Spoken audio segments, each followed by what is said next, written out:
다가오는 4월 10일은 제21대 국회의원을 뽑는 날입니다. 선거는 민주주의의 꽃, 투표를 앞두고 후보자를 정한 분도 있고 아직 고민 중인 분도 계시죠? 오늘은 용산의 고민, 총선 이슈를 여러분과 함께 나눠보겠습니다. 저는 용산 FM 특별방송 22대 총선 용산 이슈를 말한다 진행자 황혜윤입니다. 와, 안녕하세요. 네, 오늘 용산구에서 아주 특별한 활동을 하는 세 분의 게스트를 모셨는데요. 자, 먼저 제 옆에 계신 우리 이원호 선생님부터 소개 좀 해주세요. 네, 저는 그 용산구 청파동에 위치한 빈곤사연대라고 하는 단체에서 활동하고 있고요. 빈곤사연대가 또 서울의 한 30여 개 단체와 함께 그 용산역 뒤편에 있는 용산정비창 공대위라는 것을 구성해서 용산 정비창과 관련된 개발 문제에 대응하는 활동을 하고 있습니다. 네, 그러면 바로 앞에 계시는 우리 강희정 선생님. 네, 저는 그 자원순환 운동을 좀 하고 있고요. 그래서 회사도 만들었습니다. 주식회사 레이옴이라고 다시 사용해보자라는 이름으로 만들어서 활동하고 있는 강희정이라고 합니다. 네, 반갑습니다. 네. 예, 바로 옆에 계시는 이원영 선생님. 네, 안녕하세요. 저는 용산 시민연대라는 단체 공동대표를 맡고 있는 이원영이라고 합니다. 제가 여기 나온 이유는 남영역 그 개선과 관련해서 활동한 그 주제가 있어서 아마 초대해 주신 것 같습니다. 네, 반갑습니다. 네, 반갑습니다. 네, 반갑습니다. 네, 이렇게 소개 말씀을 들으니까 와, 용산에서 정말 열일하고 계시는 분들이 다 모이신 것 같은데요. 자, 그러면 용산 FM 특별방송 총선 이슈를 말하다 지금부터 바로 시작을 하겠습니다. 자, 근데 이제 오늘이 3월 29일이잖아요. 네. 어제부터 본선거 시작이 됐는데 네. 이제 앞으로 열흘 정도 이제 선거가 남았는데 좀 어떠세요? 오다 보니까 네. 저기 민주당 후보가 열심히 선거운동을 하고 계시더라고요. 민주당 후보를 네. 만나셨군요. 네. 그쵸, 어제부터 벽보도 붙었고 네. 또 이제 현수막도 동마다 다 걸렸는데 저는 4년이 너무 빨리 돌아온 것 같아서 네, 예, 또 그래서 이렇게 선거만 자꾸 돌아오나 그동안 뭐가 달라졌을까? 뭐 시민사회단체에서 활동하다 보면 네. 선거가 자주 있는 게 너무 괴롭거든요. 아, 그렇구나. 또 많은 이슈들을 선거가 빨아들이기도 하다 보니까 네. 뭔가 대통령 선거, 국회의원 선거, 지방선거 한 해에 같이 했으면 좋겠다 이런 마음이 그건 저도 그래요. 네. 4년이 진짜 마음이시네요. 짧거든요. 뭔가 이슈를 잡아먹는 게 선거인 것 같기는 하거든요. 네. 이제 선거의 장점은 이제 어떤 그 정책을 시민들한테 제시하고 우리를 뽑아주십시오 하거든요. 근데 이제 사실은 정책을 뜯어보면 좋은 정책들이 참 많아요. 네. 오늘 제가 할 얘기도 그 중에 하나이긴 한데, 네. 근데 이제 그게 이제 지속성이나 아니면 뭐 현실화시키는 그런 정치는 아닌 것 같다는 게 좀 안타깝긴 해요. 네. 그리고 또 매번 비슷한 공약들이 또 올라오기도 하고 네. 네. 그러면서 또 관심도 안 갖게 되는 경우도 있는 것 같아요. 왜냐하면 같은 공약이 계속 올라오는데 실행은 되지 않고 네. 그래서 어쨌든 우리가 또 이제 선거를 치러야 되는 입장이잖아요. 근데 용산구를 보면 정말 대통령실도 있고 많은 이슈들이 다 용산으로 모인다. 네. 대통령실 바로 뒷배경이 바로 또 우리 용산공원이잖아요. 네. 어쨌든 용산에는 참 이슈가 많은데 그래서 우리가 본격적으로 우리 이슈 앤 이슈 들어가기 전에 우리 나오신 게스트분들이 용산의 이슈를 한 3가지씩 좀 뽑아주셨으면 좋겠어요. 네. 제가 먼저 말씀드렸죠. 네. 네. 그래서 이런 이슈를 뽑았다. 그리고 나는 왜 이런 이슈를 뽑았는지 한 분 한 분 좀 말씀을 해주셨으면 좋겠는데. 네, 저부터 네네. 할게요. 이원영 저는 선생님부터 하세요. 오늘 남영역 출구 신설, 승강기 설치와 관련해서 나왔기 때문에 이 주제를 첫 번째로 먼저 꼽아보고요. 왜냐하면 실현 가능성이 상당히 높은 네. 주제거든요. 그리고 두 번째는 우리 이원호 선생님도 나와있지만 국제 업무 지구 개발, 공공적인 개발했으면 좋겠다는 게 있고요. 두 번째고 아무래도 부동산 문제 또 이어지는데요. 쪽방이 동자동에 있어요. 거기 이제 공공개발이 될 거라고 발표한 지가 상당히 지났는데 아직도 이제 그대로여서 요 3가지를 꼽았고요. 더 중요한 게 있긴 있어요. 뭐냐면 아까 그 대통령 집무실 말씀하셨잖아요. 여기에는 없지만 저는 집무실이 다시 청와대로 가야 된다고 생각해요. 여러 가지 문제가 용산의 여러 가지 문제가 해결될 수 있음에도 불구하고 해결 안 되는데 그게 가장 큰 걸림돌이 되고 있는 것 같아가지고 그렇습니다. 네. 네, 알겠습니다. 그러면 우리 옆에 계신 강희정 선생님, 대표님. 저는 지금 기후위기 얘기가 많이 있어요. 네. 왜냐하면 유권자들 3명 중에 1명은 기후위기에 대해서 얘기를 하고 있기 때문에, 그러니까 기후위기에 대한 정책을 얘기하는 사람을 뽑겠다라고 네. 얘기를 하고 있어서 기후위기에 대해서 말씀을 좀 드리려고 하고요. 또 하나는 저는 용산은 지금 주거 안정 정책을 좀 얘기를 했으면 좋겠어요. 집값이 안정되지 않거든요. 용산이 좀 이슈가 되면서 집값이 정말 천정부지로 오르고 있고 다른 데는 다 내려가도 용산은 내려가지 않습니다. 그래서 집 없는 사람도 많은데 거기에 대해서 조금 얘기가 돼야 될 것 같고, 그리고 저는 계속 얘기되고 있는 남영역 주변 정말 그거는 진짜 필요하거든요. 말로만 있고 지금 뭔가 건설돼서 남영역 만드는데 저 엘리베이터 만드나 이렇게 그게 아니더라고요. 네, 그래서 폰만 잡는 건지 아니면은 정말 뭔가 개선이 되는 계속 요구 사항이었는데 그 얘기도 좀 해야 될 것 같아서 네, 3가지 이슈 뽑았습니다. 네, 알겠습니다. 마지막으로 이원호 집행위원장님. 네. 전 어쨌든 제가 오늘 얘기하고 싶은 게 국제업무지구 개발 문제니까 그걸 첫 번째로 꼽았고요. 역시 저는 앞에서 말씀하신 거기도 한데 이 동자동 쪽방촌의 공공주택 사업이 실제로 이 용산의 주거불평등 문제의 가늠자라는 생각에서 동자동 쪽방 공공개발 사업을 2번째로 꼽았고, 3번째가 참 그래서 고민이 됐어요. 저도 워낙 주거 부동산 문제에 관심 많고 관련돼서 활동하다 보니까 그런 걸 꼽고 싶기도 했는데, 그럼에도 불구하고 역시 용산에서는 아직까지 좀 우리가 같이 힘을 모아야 될 게 결국은 이태원 참사 진상규명 책임지시고 안전대책이 아닐까 싶어서 그 3번째로 좀 꼽아봤습니다. 네, 정말 3분이 이 뽑아주신 그 이슈가 겹치기도 하고 그러지만 정말 우리가 깊이 고민하지 않아도 해결돼야 될 용산의 주요한 과제인 것 같습니다.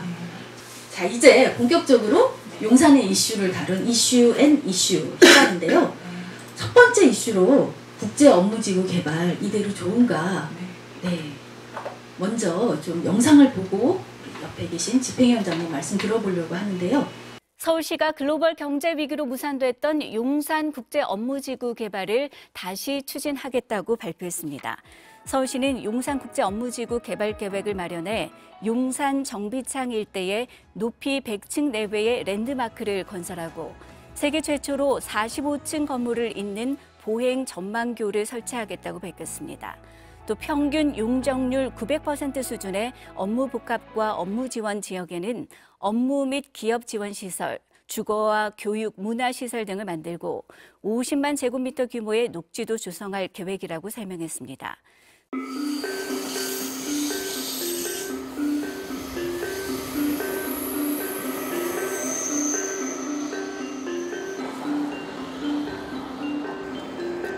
최근 독일 베를린 시민들의 주택사회화 투표 결과는 주택의 독점에 저항하는 시민들의 끊임없는 집합행동의 결과라는 점을 알 수 있다. 이에 우리는 베를린 시민들의 주택사회화 투쟁에 연대하며 저항과 행동에 나선다. 부동산 개발 욕망이 뒤엉킨 땅, 용산 정비창. 오늘 우리는 주거 불평등을 끝장내고 부동산 투기 공화국을 해체할 것을 제안하며 바로 이곳에서부터 주거권을 선언하고자 한다. 2007년 국제업무지구를 개발한다고 하면서 온갖 부동산 회사들과 금융회사들이 개발을 추진하던 곳입니다. 당시 이곳은 단군 이래 최대 개발 사업이라는 이름으로 오세훈 시장의 대권 프로젝트와 연결됐던 대단히 개발 사업이었는데, 이 용산 국제업무지구 개발 사업으로 인해서 용산 일대의 집값이 폭등하고 용산 일대의 재개발을 부추겼습니다. 그래서 그 결과로 2009년 바로 이곳에서 500m 떨어진 용산 4구역에서 철거민 5분과 경찰 1분이 사망하는 사건이 있었던 곳이기도 합니다. 이 땅은 모두의 땅! 이 땅은 모두의 땅! 모두의 주거권 보장하라! 모두의 주거권 보장하라! 축구장 70배 넓이의 이 대규모 부지가 2013년 경제 위기로 인해서 최종 부도 처리가 나면서 그렇게 이 국공유지가 10년 넘게 빈 땅으로 방치되어 있는데, 최근에 정부가 주택 공급 정책을 발표하면서 이곳에 1만 호 주택을 공급하겠다고 합니다. 그런데 단 2,000호만이 공공임대주택입니다. 영상 잘 보셨나요? 네. 그 앞에 영상은 2월달 MBC 뉴스인데요. 서울시가 네. 그동안 길게 올해 무산됐던 네. 그 국제업무지구 개발 계획을 발표한 거고요. 두 번째 영상은 빈곤사회연대에서 그 2011년 10월에 정비창 부지를 이제 점거 시위했던 그런 영상인데요. 이원호 집행위원장님, 국제업무지구 개발이 무엇이고 어떤 점에서 문제라고 보시는지 좀 설명을 해주세요. 국제업무지구는 그 용산역 바로 뒤편에 용산 정비창, 그러니까 용산 철도 정비창이라고 하는 거죠. 과거엔 철도를 수리하던 곳이었는데 철도청이 코레일로 2005년에 이제 공기업으로 전환하면서 국가의 땅이던 것을 이제 코레일의 소유로 넘겨주고, 코레일은 사실 이 정비 차량 기지들이 창동이랑 대전으로 이제 이전 계획들이 잡혀 있는 상황에서 그 부지를 이제 민간에 매각하려고 하던 시기가 있었고요. 그 시기에 시장으로 당선되신 오세훈 후보가 당시 한강 르네상스 프로젝트라는 걸 발표했었죠. 네. 그리고 그걸 2007년에 한강 르네상스 프로젝트를 직접 발표하는데 그 대표 이미지로 용산 정비창을 국제업무지구로 개발한다라고 하는 대규모 이 마천루가 솟은 그림과 함께 제시를 했었고요. 그러면서 사실 그 일대 부동산 가격이 좀 폭등되고 그런 과정에서 바로 그 앞에 용산역 앞에 있는 용산 4구역도 빠른 개발이 추진되는 과정에서 우리가 이제 기억하고 있는 15년 전에 용산 참사라고 하는 철거민과 경찰이 사망하셨던 그 사건을 촉발하기도 했었죠. 그런데 이제 그게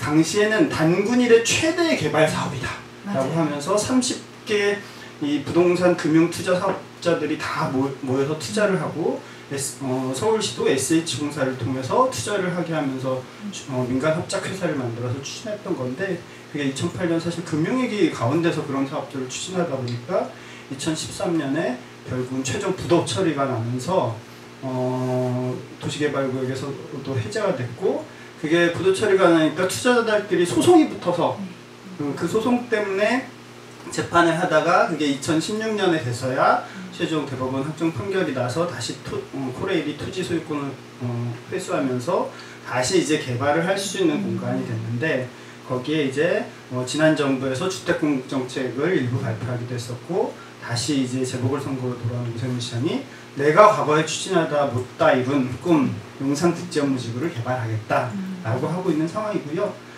그게 가깝게는 지난 2월에 서울시 오세훈 시장이 직접 발표를 했죠. 용산 국제업무지구 개발 구상이라는 것을 발표했는데, 애초에 문재인 정부에서 계획했던 것도 주택 1만 호 공급 계획을 발표했지만 그게 다 주택단지로 개발하는 계획은 아니었어요. 한 부지의 3분의 1 정도를 주택단지로 개발하고 나머지 한 3분의 2는 그런 업무지구로 하겠다라는 건데, 지금의 오세훈 시장의 개발 계획은 주택이 아니라 업무지구로 하겠다라는 거고, 그 업무지구의 배후지로서의 주택은 한 3,500호를 계획하는데 그건 다 대부분 민간 분양 아파트이고, 공공임대주택은 원래 문재인 정부에서 발표한 건 한 2,000호에서 2,500호였는데 지금 계획에서는 한 526호만 이렇게 계획되어 있는 상황이어서, 저희는 다른 무엇보다 서울에 얼마 남지 않는 대규모 공공부지 50만 제곱미터,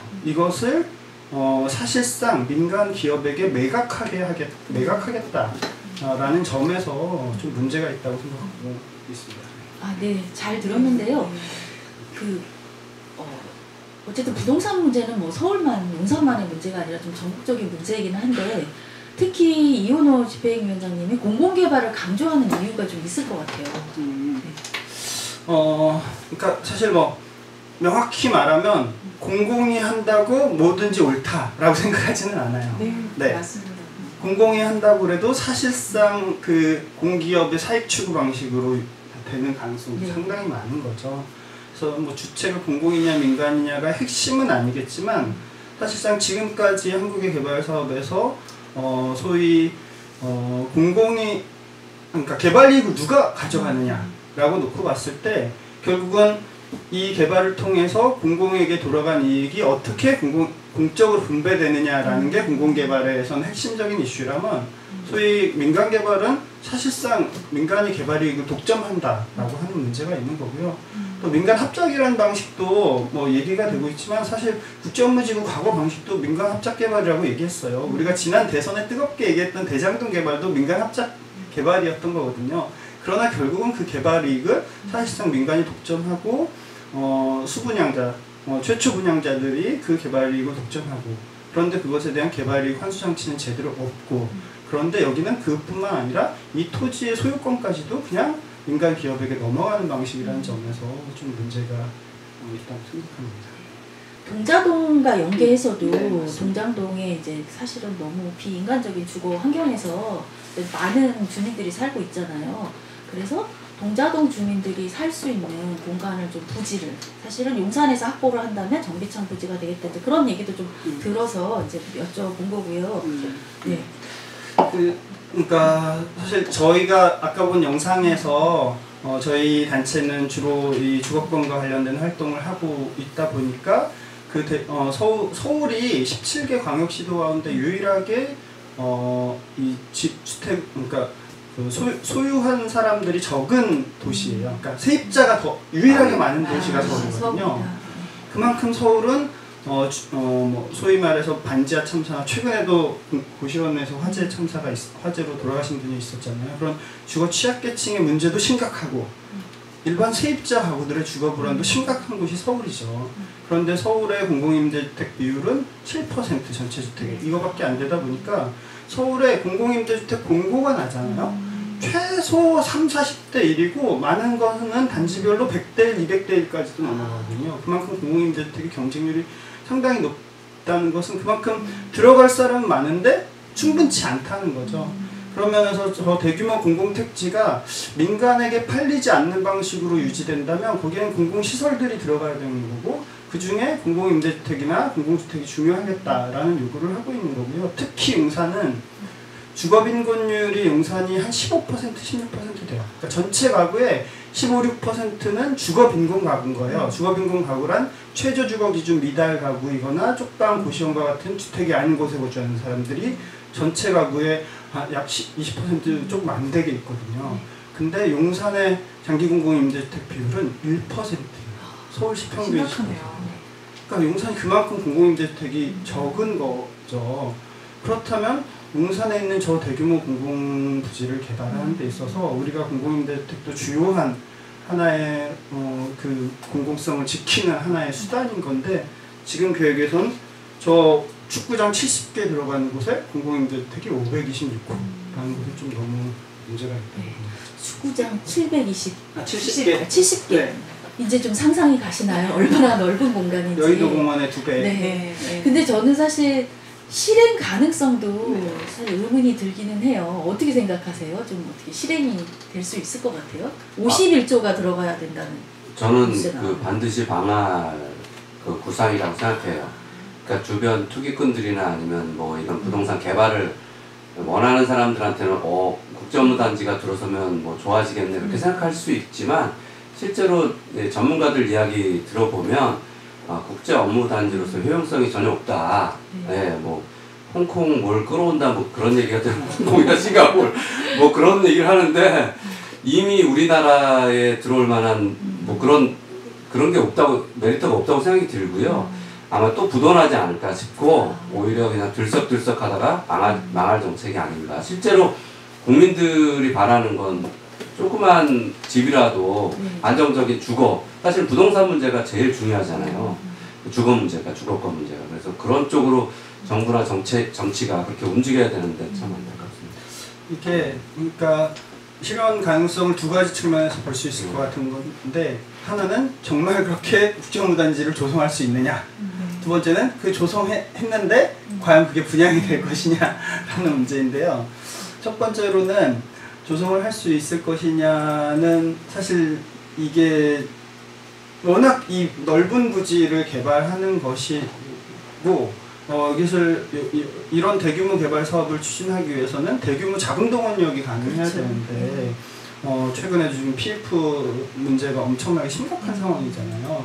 그리고 사실 지금 PF 부실 규모가 우리 2008년 금융위기보다 지금 2배 정도가 된다고 지금 한국의 PF 부실 규모가 그렇게 보고 있거든요.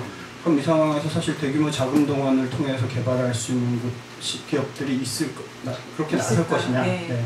이거 사실상 불가능하다. 다만 그래서 이거를 오세훈 시장의 조감도 정치다. 이렇게 표현을 해요. 조감도 정치. 이렇게 화려한 조감도를 보여줌으로써 들썩들썩하게 만드는 그런 효과는 분명히 있는 거죠. 그런데 과연 이것이 실현할 수 있겠느냐라는 측면이 하나가 있고, 두 번째는 만약에 그렇게 조성을 한다고 해도, 그러니까 지금 오세훈 시장은 탈홍콩하는 그러니까 홍콩의 정정불안 상황에서 이 홍콩의 다국적 기업들이 다 싱가포르로 빠져나가고 있다. 우리가 국제업무단지를 유치해서 그 다국적 기업들을 끌어들여야 된다 그러는데, 오세훈 시장께서 말씀하셔도 이것이 완성된 건 아무리 빨라야 10년이거든요. 네. 남북관계가 이렇게 불안해가지고 아무도 안 와요. 네. 좀 안정적으로 뭐가 돼야 뭘.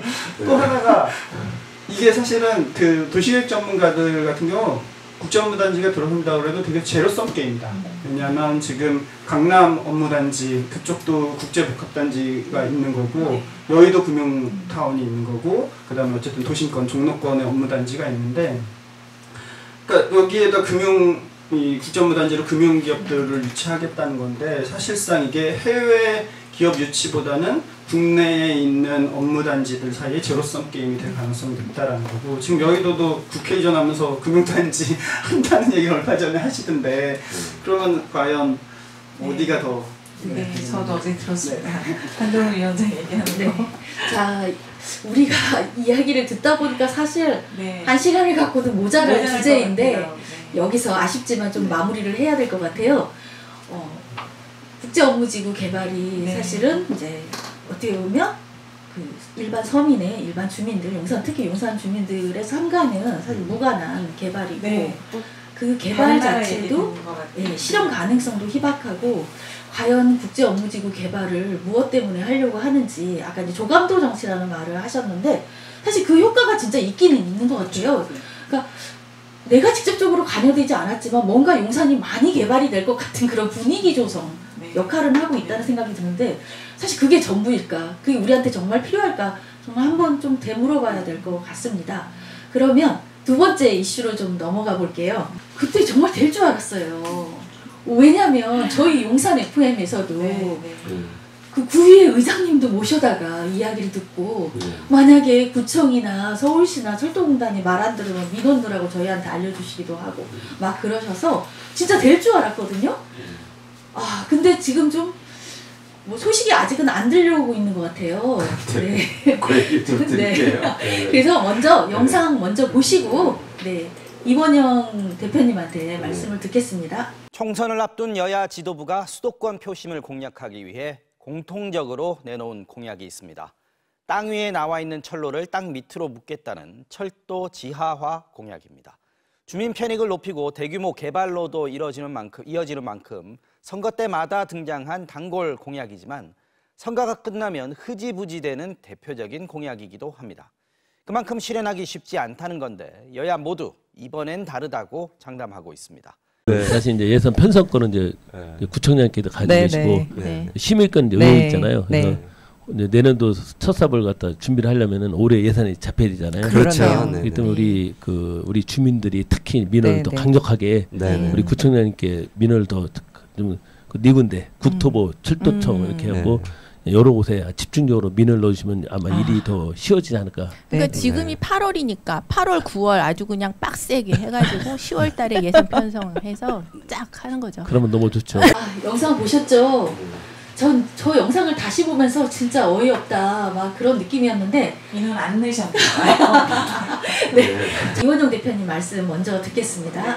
예, 그 서울에 거의 유일하거든요. 승강기가 없는 전철역이 남영역이고, 또 출구가 하나밖에 없어가지고 너무 불편한 전철역입니다. 사실은 거의 고대 유물과 같은 전철역이 이제 사실 보존하고 싶은 마음도 좀 들긴 하지만 주민들이 이용하는 시설이기 때문에 꼭 개선해야 된다고 생각해서 저희가 주민들 서명 5,000명을 받아서 서울시 용산구 코레일에 이제 서명을 전달하고 여러 언론에도 보도돼서 남영역 출구 신설과 승강기 설치와 관련된 것이 좀 가능성이 보였어요. 특히 이게 장애인 이동권, 교통약자 이동권 문제이기도 해서 21세기에 이런 일이 그 동네에 사는데 내가 남영역 전철을 이용하기가 어려워. 이건 말도 안 되잖아요. 그래서 이것도 이제 주요한 이슈이기도 해서 또 예산도 생각보다 그렇게 많이 들지 않죠. 한 100억 정도, 100억에서 150억 정도. 예, 그래서 예산도 큰 예산은 아니어서 구청장이나 뭐 국회의원들이 조금 힘쓰면 되지 않을까 싶었었어요. 예, 근데 지금 벌써 이제 몇 년이 된 거죠. 몇 년이 됐는데 그래서 확인을 해보니까 이 철도 지하와 여기 철도 지하 문제로 네. 이게 걸림돌이 된 거예요.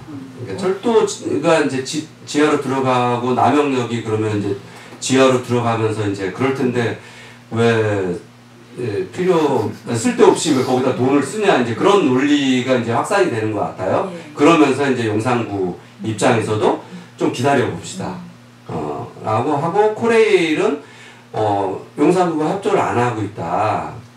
코레일은 이미 제가 그 코레일 담당 부서장을 만났었는데 그 남쪽 출구를 내고 그러면서 승강기를 설치하면서 지금 그 영무를 보는 곳이 너무 좁거든요. 사실은 이렇게 굴 속에 조그만 이렇게 공간이거든요. 그래서 영무 공간도 조금 만들고 이제 그렇게 하는 걸로 이미 조감도라고 아까 조감도 얘기하셨겠지만 그런 계획이 있는 걸 봤어요. 제가 이렇게 추진하겠습니다. 라고 했는데 이제 철도 지하죠. 근데 사실은 철도 지하 역시 제가 보기엔 국제 업무지구와 비슷하지 않을까. 거기 몇 조라 그랬죠? 50조? 51조. 뭐 정확하지가 않습니다. 네, 하여튼 그 50조다 그러는데 네. 철도 지하는 65조라고 그러더라고요. 물론 이제 이것도 예를 들면 경부선 지하와 관련해서만 연구 영역을 하는 게 300억인가? 하여튼 뭐 상당히 들여서 이게 왜냐면 어마어마한 토목공사이기 때문에 그냥 뭐 대충 얼마 들어갈 거야 할 수가 없어요. 이렇게 비용을 전문가들이 모여서 한 1년 정도 연구 영역을 진행을 해야 되거든요. 근데 보통 이제 한 65조 들어간다고 합니다. 근데 65조가 이제 사실은 예전에 이명박 정부 때 그 4대강 운합하겠다고 한 게 20조였었거든요. 그러니까 그거에 3배가 들어가는 겁니다. 예전에 이제 아까도 이제 그 경부선 지하와 관련해서도 20년 걸린다. 비용은 20조가 들어간다고 했어요. 근데 65조라고 하고 이제 경부선만 여기 서울역에서 저쪽 안양인가 군포까지만 가는데도 15조인가 20조가 든다고 하니까 이게 사실은 이렇게 어마어마한 비용의 이제 토건 예산을 쓸 의지는 있고 100억 정도 되는 이 주민들의 수건 사업은 해결할 의지가 없는지 너무 답답합니다. 하고 싶은 얘기 많지만 이 정도로 좀 얘기했습니다. 남영역 그 출구 신설하고 승강기 설치에 한 100억 정도 되는 거죠. 네. 진짜 세 발의 피인데. 그렇죠. 네. 이게 지하 때문에 문제라는 게 참 이해가 안 되는데 철도 지하는 한다 그래도 용산 정비청보다 더 오래 걸릴 사업인 거거든요. 맞습니다. 근데 지금 그 출구 신설에서 하면은 최소한 그때까지라도 한 10년 이상은 시민들이 편안하게 이용할 수 있는데. 맞습니다. 사실 그 우리 지방선거 2년 전 지방선거 때도 그 얘기가 나오긴 했었어요. 철도 지하 되면 자연스럽게 될 거다.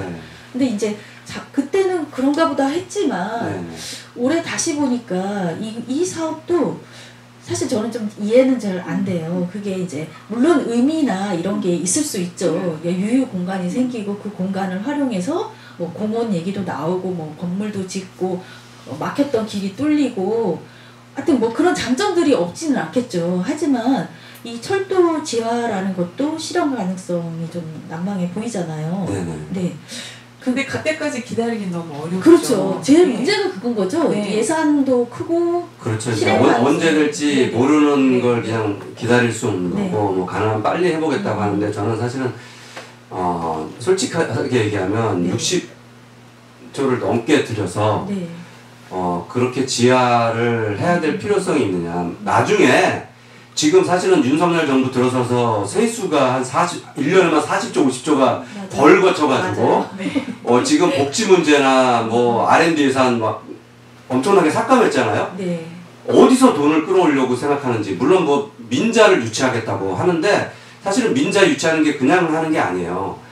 뭐 5%, 10% 안정적으로 소득을, 이익을 보장해 주는 거거든. 그러면 60조면 1년에 6조 정도 수익을 보장해 준다는 건데, 그것도 그렇고, 사실 그럴 돈이 있으면 우리 서민들 지금 경기 엄청나게 어렵잖아요. 그런데 먼저 써야 된다. 이거는 나중에 돈이 남아돌 때 언제 그런 유토피아 같은 세상이 올지 모르겠지만, 그러면 이제 땅속으로 뭐 하고 뭐 그러는 거는 그때 추진해도 되지 않을까 생각하고요. 또 하나는 뭐냐면 우리 기후위기 문제 때문에 나오셨지만, 이런 엄청난 토목공사, 가덕도, 신공항도 마찬가지고 국제업무단지도 마찬가지고, 이런 공사할 때 탄소 배출이 어마어마하게 됩니다. 맞아요. 예. 어떻게 생각하세요? 이거는 기후위기 측면에서 봤을 때는 절대 해서는 안 되는 얘기예요. 네. 네, 맞습니다. 근데 문제는 그 실행 가능성도 희박한 철도 지하 때문에 남영역 출구는 아까 100억 정도 들어간다고 그랬는데, 그리고 저는 진짜 2022년에 다 되는 줄 알았거든요. 저 영상에서도 보셨듯이 우리 지금 구의회 의장을 하고 계시는 오천진 의원님께서 저희한테 막 민원을 넣으라고 실행하지 않으면 방법도 가르쳐 주셨는데, 우리 용산구의 용산구청 뭐 하는 겁니까? 지금 남영역 출구는 과연 가능할까요? 이렇게 언제까지 이렇게 살아야 할까요? 지금 행정 집행자도 아닌데 이렇게 여쭤보는 제가 집행위원장으로서 죄송하고요. 네, 우리 주민분들이 그렇게 원하는 내용인데 여러 가지 이제 어려움 때문에 이제 못 하고 있는 부분인데, 그래서 엊그제도 이제 동네 지나가다 권영세 의원 만나서 제가 한 5분 정도 따졌어요. 이거 국회의원 4년 동안 뭐 한 거냐. 어려우면 어려운 대로 왜 어려운지 주민들한테 한마디라도 얘기한 적이 있냐. 사실은 너무 무책임한 정치를 하고 있다는 생각이 들어서, 이번 총선 끝나고 나면 다시 한번 오천진 의장, 근데 제가 전화를 또 잘 안 받더라고요. 그래가지고 그래서 쓴소리 듣기 싫어서 열심히 좀 해보겠습니다. 네, 어쨌든 이 이슈는 같이 철도 지하로 같이 묻어버릴 이슈는 아닌 것 같아요. 너무 생활상의 불편이고 말도 안 되는 거잖아요. 말도 안 되죠. 장애인들은 얼마나 불편하겠어요. 사실 장애인만이 아니라 노약자들, 제가 다리를 수술하고 아파 보니까 알겠더라고요. 이 엘리베이터가 얼마나 소중한지. 에스컬레이터도 없고 맞아요. 불편해요. 네. 이 남영역 출구 신설과 승강기 설치는 반드시 좀 이뤄내야 될 이슈라고 생각을 하고요. 우리 그럼 마지막 이슈, 이 구개발 사업 이 대수냐, 사실 정작 제일 중요한 걸 놓치고 있는 거 아닌가. 기후위기 관련해서 먼저 영상을 좀 보고 또 이야기 나눠보겠습니다. 우리나라가 경제 성장하면서 많은 환경 문제를 겪지 않았냐. 뭐 대기오염이다, 또 수질오염이다, 뭐 폐기물, 쓰레기다, 여러 문제들이 있었는데, 그 중에 이제 글로벌하게 생기는 문제가 바로 기후변화 아니겠냐, 환경 문제입니다, 이런 식의 반응들을 많은 분들이 하시죠.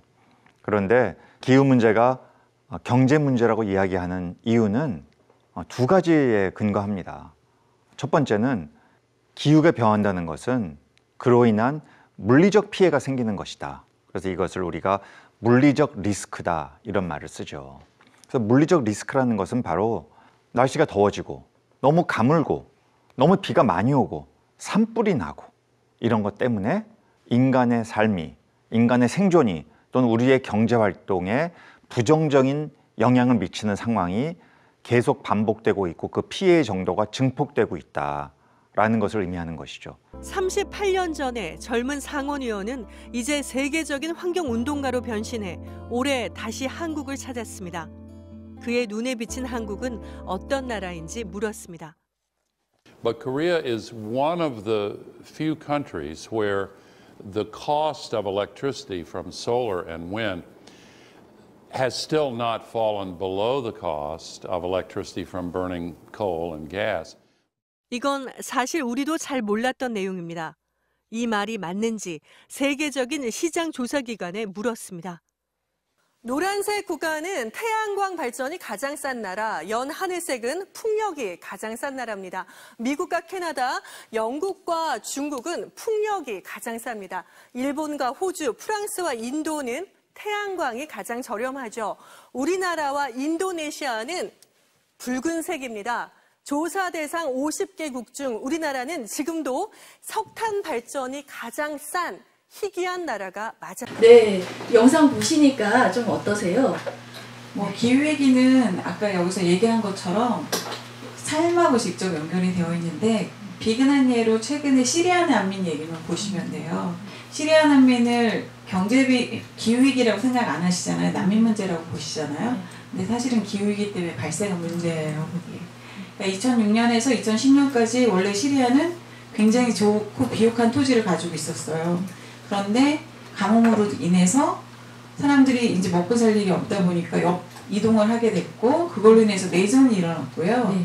그리고 결국은 떠날 수밖에 없는 상황이 됐고 그로 인해서 떠나다 보니까 도심으로 이전을 하다 보니까 도심에서는 당연히 IS 맞죠? IS에서는 일할 수 있는 그 사람들을 데려다 쓰게 되고 폭동이 일어나고 그래서 6명 중에 1명은 다 떠날 수밖에 없는 상황이 발생을 한 거죠.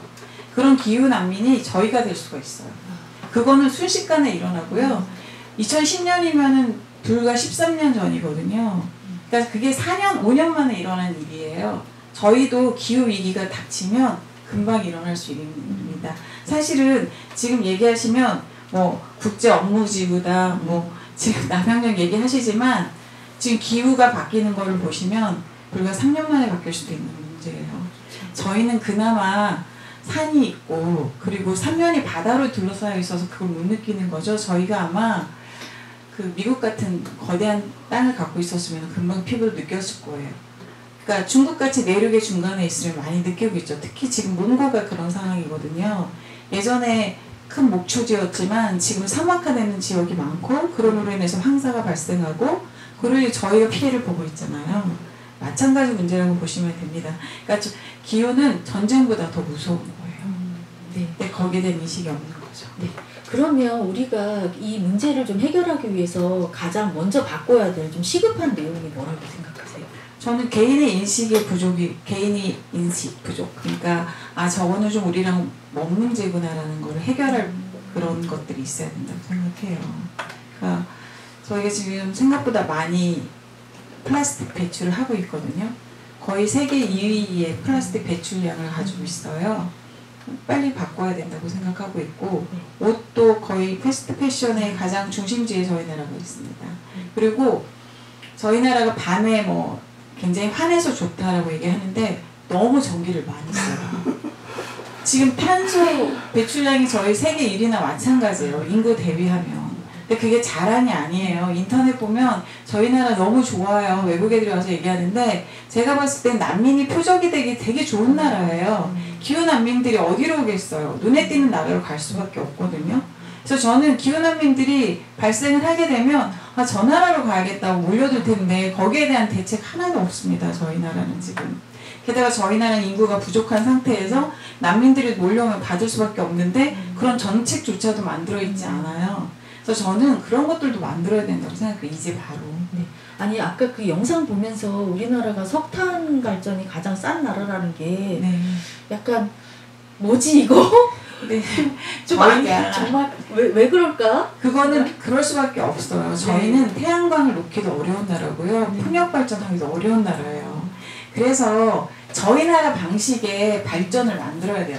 사실은 저희는 3면이 발달했기 때문에 조력 발전이라거나 아니면은 그거의 발전, 그러니까 풍력 발전도 저렇게 큰 풍력기를 갖다 놓으면 저희는 어렵습니다.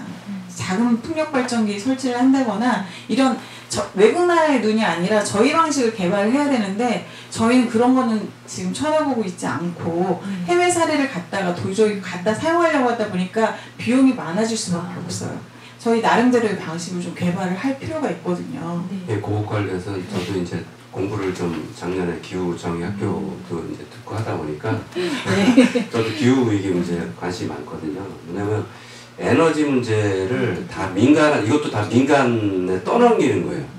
뭐냐면 공공부지, 예를 들면 철도가 다니는 땅, 고속도로 아니면 용산만 해도 공공부지가 얼마나 많습니까? 구청, 동사무소 뭐 등등해서 복지관.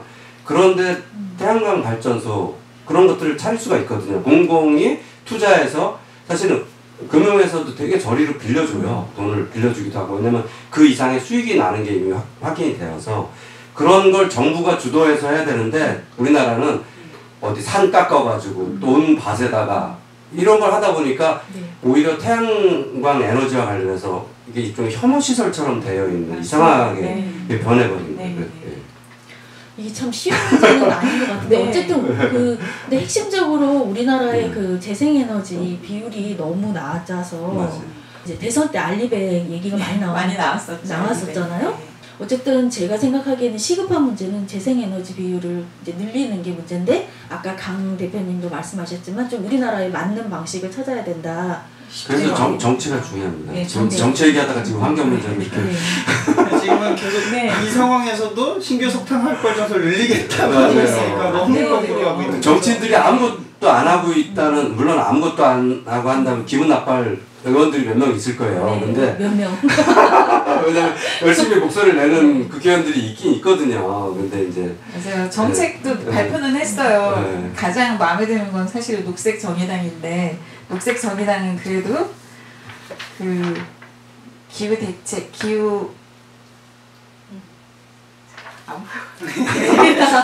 열심히 준비를 해오셨는데 기후위기 대응을 해서 국가 최우선 과제로 선정하고 5대 공약을 발표를 했는데요. 기후경제부를 신설한다고 했었어요. 그리고 입법하고 예산권을 가진 기후위기 특별위원회를 설치하겠다. 이 정도는 가져야지 사실 뭔가 할 수 있거든요. 그래서 가장 그래도 힘있게 발표한 거는 녹색 정의당이었고 그 민주당만 해도 재생에너지 비중 40% 확대 그러는데 이건 말뿐이에요. 이건 할 수 없어요. 이거를 실질적으로 하기는 상당히 어렵습니다. 재생에너지 사용 참여 기여연금 아니 이게 가능하지 않아요. 그동안 너무 이제 이거 그냥 거기에 대한 딱 맞는 정책들 만들어야 되는데 할 수 있죠. 당연히 좋은 정책이긴 하지만 그걸 유지하기 그걸 만들기 위해서 그 밑에 있는 조건들을 만들어야 되는데 그건 없는 거예요. 그건 그냥 허울뿐인 아까 말씀하신 조감도 있는 정책밖에 안 되는 거죠. 조감도만 발표하고 그리고 국민의힘도 마찬가지예요. 기후위기 대응 기금 2배 확대 이게 어떤 의미가 있겠어요. 기후위기 지금 얼마가 있는지 제가 잘 모르겠는데 기후위기 대응 기금이 얼마인지 모르겠어요. 근데 거기 2배 확대한 게 무슨 의미가 있겠어요. 지금 10배를 확대해도 될까 말까인데 아니 될까 말까가 아니라 변화의 조짐이라도 보일까 말까인데 저는 이렇게 해서는 변화가 없다고 생각을 합니다. 저는 지금의 국민의힘을 안 믿는 건 저희가 아마 그 어디죠? 그 커피숍에서 종이로 바꾸는 일회용 컵 안 쓰는 거를 원래 하기로 했었어요. 문재인 정권 때부터.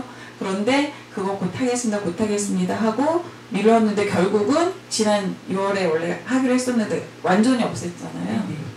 그것도 못하는데 뭐를 하겠어요. 저는 믿지 않습니다.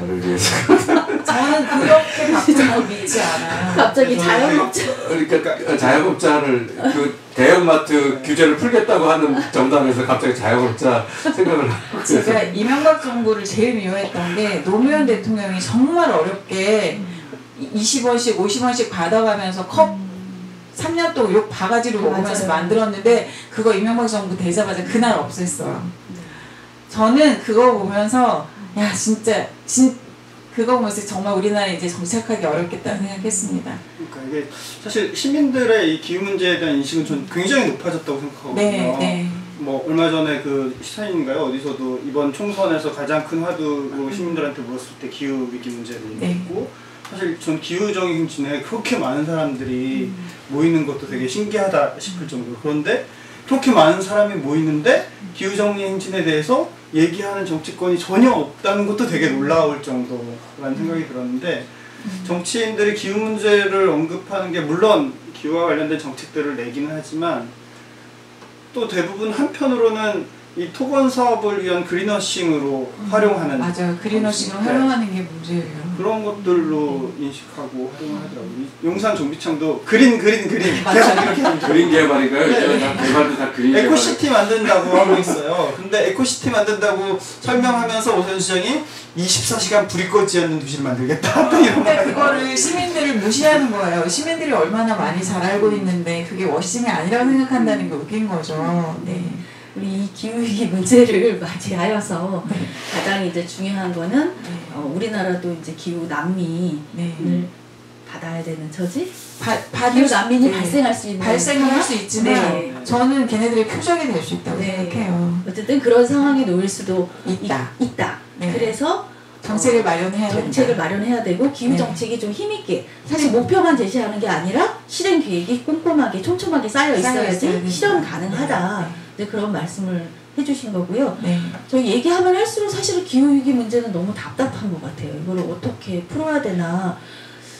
진짜 정치권이 조금 어떤 면죄부를 스스로한테 주려고 말하는 듯한 그런 느낌도 많고요. 실은 이제 방금 말씀하신 것처럼 이현우 집행위원장님 말씀하신 것처럼 사실 시민들이 문제 제기하고 자꾸 이해하고 문제 제기하고 목소리를 좀 높여야 되는 이게 단순하게 환경 문제는 항상 뒷전이잖아요. 먹고 사는 문제가 중요하다. 근데 이제 기후 문제가 먹고 사는 문제, 우리 생존의 문제로 문제죠. 부딪혔기 때문에 좀 더 용산에서 중요한 이슈로 좀 담아봤습니다. 네. 이렇게 열띠게 말씀을 해주셨는데요. 사실 표정들이 다들 아쉬워요. 더 얘기해야 되는데 그런데 이 정도에서 좀 마무리를 해야 될 것 같고요.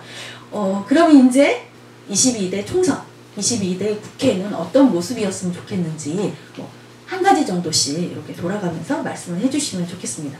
당연히 우리 정치가 정책을 중심으로 좀 논의가 생산적으로 됐으면 좋겠다라는 생각을 갖지만 전 그것보다는 당면에서는 새 국회에서 지금 대통령에서 거부권 행사된 굉장히 중요한 법률도 많잖아요. 유태현 참사 특별법도 그렇고 사실 지금 전세사기 특별법도 곧 선거 이후에 개정안이 통과될 텐데 이게 또 거부권 행사될 가능성이 높은 법안 중에 하나인데 그럼 일단 그거라도 우선 바로잡는 게 좀 필요하겠다라는 게 제가 갖고 있는 당면한 생각입니다. 지난 시기 좀 유실될 처지의 상태에 놓여 있는 법안들이 제대로 다시 입법해서 실행됐으면 좋겠다라는 말씀이시고요.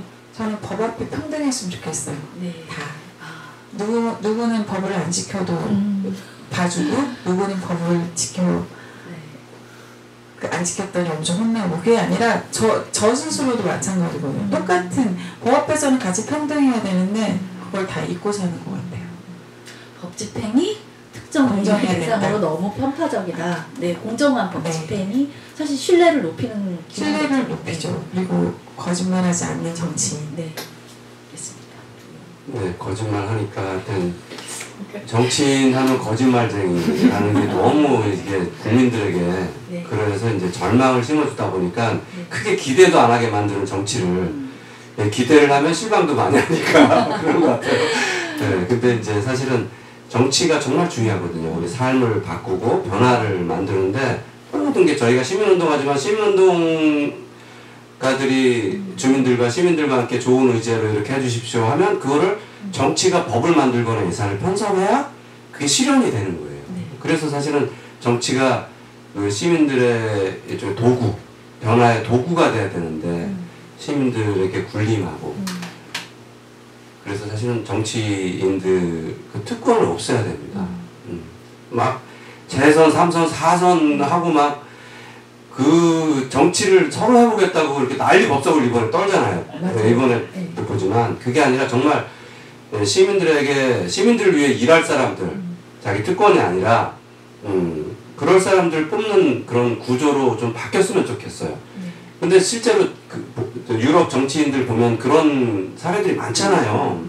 보좌관도 없고 이렇게 혼자 숙식 해결하면서 자전거 타고 출퇴근하는 국회의원들 이제 이 임기 끝나고 나면 자기 직장으로 돌아갈 거라고 그러는 국회의원들 그런 정치가 돼야 사실은 좀 희망이 있을 거라는 생각이 들어서 누군가는 어떤 정치인이 될지 모르겠지만 특권을 없애고 정말 시민을 위한 정치를 하겠다라는 그런 변화가 있었으면 좋겠습니다. 네. 특권을 없애고 시민을 위한 정치를 펼치는 사람이 됐었으면 좋겠다. 네. 너무 되게 진짜 우리 꼭 국회에 앞으로 22대 국회에 꼭 필요한 말씀을 해주셨는데요. 이제 방송을 정말 마쳐야 될 시간입니다. 소감 한마디씩 좀 듣겠습니다.